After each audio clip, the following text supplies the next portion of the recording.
আমি বিজেপি পার্টিকে বলবো, এত ভয় পাচ্ছেন কেন?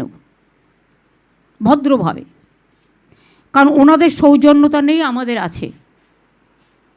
বলবো আপনাদের শুভবুদ্ধির উদয় হোক এবং আপনারা এজেন্সিদের দিয়ে কলকাঠি না নাড়িয়ে, লক্ষ লক্ষ বাইরের লোক না নিয়ে এসে, এখানে গ্যাসের সংকট না করে,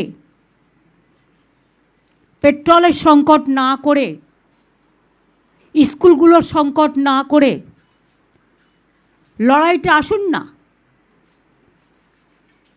শান্তিপূর্ণভাবে, সৌজন্যমূলকভাবে, রাজনৈতিকভাবে লড়াইটা হোক, গণতন্ত্রের ভিত্তি মজবুত করবার জন্য।